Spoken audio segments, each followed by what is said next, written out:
Jadi mungkin bisa saya tambahkan Pak. Jadi sebenarnya ini Pak ada 3 wisata di sini. Baru-baru ini dari pusat dalam hal ini wisata sudah bikin master plan-nya di sini Pak.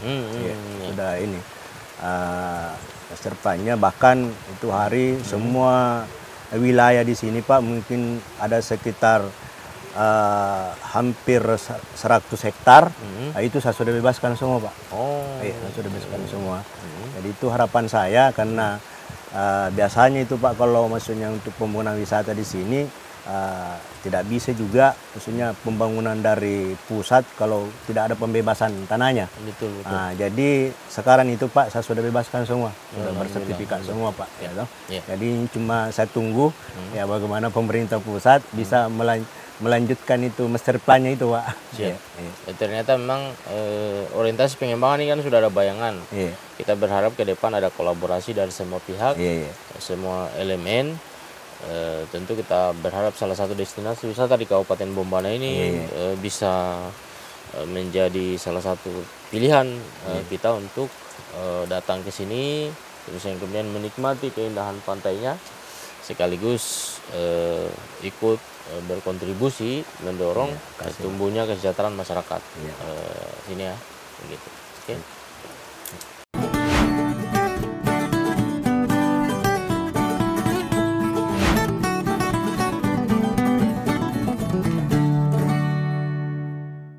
Perjalanan kita hari ini, kita sudah berada di Desa Ranokomea, Kecamatan Poleng Barat, Kabupaten Bombana, Provinsi Sulawesi Tenggara. Kita kebetulan sudah bersama dengan Pak Desa. Kita akan berbincang, bercerita tentang seluruh potensi desa yang ada di Desa Ranokomea, Pak Desa, sekaligus mungkin destinasi wisata desa yang lagi viral ini, terus yang kemudian menjadi fokus pemerintah desa untuk dikembangkan yang namanya Pantai Karang Ampat. Mungkin Pak Desa bisa menjelaskan ke kita apa-apa saja potensi desa di Ranokomea ini, Pak Desa. Jadi terima kasih Pak. Jadi di sini di Ranokomea jumlah penduduknya 1.300. Jadi penghasilan masyarakat di sini 70% petani, 30% nelayan. Di sini juga di Ranokomea ada juga potensi tambang pasir. Sampai sekarang itu masih pengelolaan secara manual. Belum ada perusahaan yang masuk. Jadi selanjutnya potensi wisata di sini di Desa Ranokomea kan ada 3 wisata di sini Pak. Yang pertama itu Danau Laponu-Ponu. Danau Laponu-Ponu ya. Yang kedua Karang Ampat. Karang Ampat dengan Pantai Pasir Panjang. Ada tiga wisata. Jadi alhamdulillah pada tahun 2023 masyarakat banyak yang berbondong-bondong berkunjung ke wisata Karang Ampat. Bahkan ini dari wilayah di Sulawesi Tenggara ya sudah banyak yang saya bincang-bincang, ada dari Polaka Utara, Kendari. Jadi sehingga kami pemerintah desa, karena waktu di sekitar di sini Pak itu kan batu cadas. Di sekitar ini batu cadas.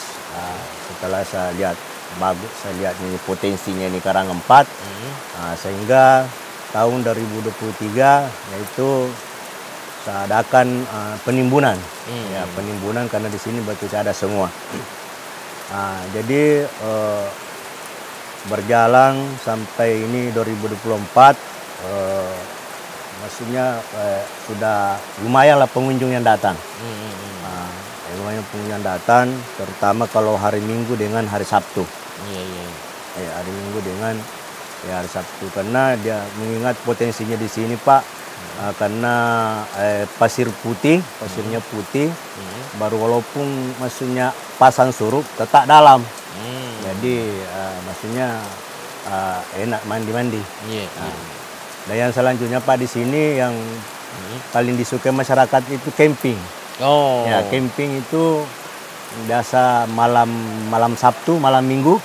Ya, banyak yang bermalam di sini Pak, dari wilayah Sulawesi Tenggara. Banyak yang bermalam karena dia sangat suka suasananya Pak. Suasananya. Jadi saya sebagai pemerintah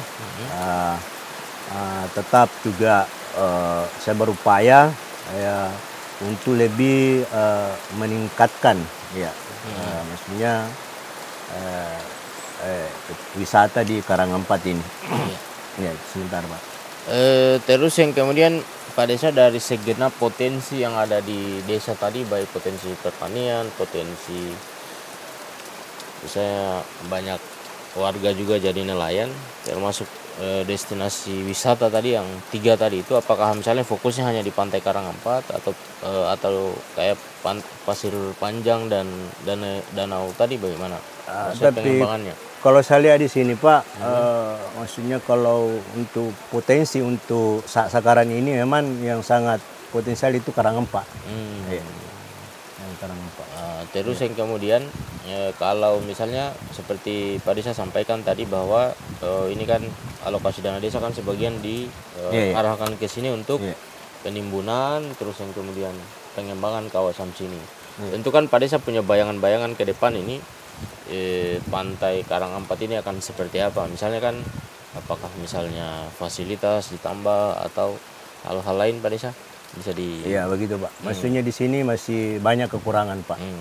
Ya, yang banyak kekurangan ya mungkin seperti musala ya belum ada, kasebo itu belum maksimal. Jadi mungkin juga saya bisa dianggarkan di dana desa, tetapi dana desa itu kan terbatas juga. Ya, jadi mungkin juga saya minta dari Bapak sebagai anggota DPR RI Provinsi Sulawesi Tenggara bisa membantu pengembangan wisata Karanganyempat ini Pak. Terus mungkin Pak Desa selain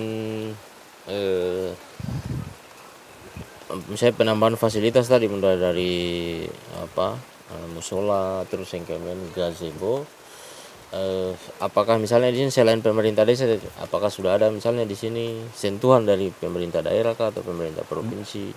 Belum ada Pak Desa? Ya, sampai sekarang belum ada Pak. Tentu dari destinasi wisata, terus yang kemudian masyarakat di sini, Pak Desa tentu punya harapan-harapan mungkin terhadap misalnya pemerintah kabupaten, pemerintah provinsi, dan pemerintah pusat untuk pertama pengembangan, karena kan bisa juga mungkin dikasih gambaran ke kita, karena kan tadi disampaikan bahwa ini kan pengunjungnya ini sudah dari mana-mana kan, dari Sulawesi Tenggara. Mungkin Pak Desa punya harapan terhadap misalnya masyarakatnya yang petani, terus yang kemudian masyarakatnya nelayan, termasuk harapan terhadap pemerintah tentang pengembangan destinasi wisata ini. Apa saja itu Pak Desa? Maksudnya mau dibangun di sini Pak? Iya, maksudnya tentu kan Pak Desa itu punya harapan. Tadi kan disampaikan bahwa 70% masyarakatnya di sini petani. Terus yang kemudian ada 30% masyarakat nelayan. Mungkin Pak Desa juga punya harapan terhadap masyarakatnya dibantu pada sektor pertanian, perikanan, maupun kawasan wisata ini Pak Desa. Jadi itu harapan saya sebagai pemerintah desa. Jadi kan kalau untuk pengembangan di sini Pak, baru dananya itu baru dari desa. Jadi harapan saya bagaimana pemerintah kabupaten dan pemerintah provinsi atau pusat, maksudnya bisa ya membantu kami ya untuk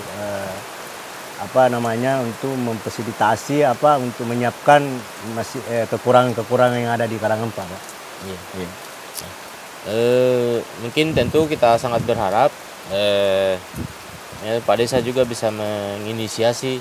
Mungkin Pak Desa penting ke depan harus ada semacam master plan pengembangan destinasi wisata Karang Ampat ini, sehingga kita juga dari pihak misalnya dari pihak kami bisa juga melihat maksudnya mana yang menjadi prioritas untuk kita bantu. Tentu kita sangat berharap destinasi wisata Karang Ampat ini bisa berkembang karena memiliki pasir putih yang bagus, terus yang kemudian aksesnya juga baik. Tentu kan pengembangan infrastruktur ke depan akan sangat menentukan tumbuh dan berkembangnya destinasi wisata ini, termasuk mungkin itu akan berdampak terhadap kesejahteraan masyarakat di desa Ranakomia ini. Oke. Jadi sedikit mungkin bisa saya tambahkan, Pak. Jadi sebenarnya ini Pak ada 3 wisata di sini. Baru-baru ini dari pusat dalam hal ini wisata sudah bikin master plan-nya di sini, Pak. Sudah ini master plan-nya, bahkan itu hari semua wilayah di sini, Pak, mungkin ada sekitar hampir 100 hektar. Itu saya sudah bebaskan semua, Pak. Saya sudah bebaskan semua. Jadi itu harapan saya, karena biasanya itu, Pak, kalau maksudnya untuk pembangunan wisata di sini tidak bisa juga maksudnya pembangunan dari pusat kalau tidak ada pembebasan tanahnya. Betul. Jadi sekarang itu, Pak, saya sudah bebaskan semua, sudah bersertifikat semua, Pak. Jadi cuma saya tunggu ya bagaimana pemerintah pusat bisa melanjutkan itu master plan-nya itu, Pak. Ternyata memang orientasi pengembangan ini kan sudah ada bayangan. Kita berharap ke depan ada kolaborasi dari semua pihak, semua elemen. Tentu kita berharap salah satu destinasi wisata di Kabupaten Bombana ini bisa menjadi salah satu pilihan kita untuk datang ke sini, terus yang kemudian menikmati keindahan pantainya, sekaligus ikut berkontribusi mendorong tumbuhnya kesejahteraan masyarakat sini ya, begitu. Oke.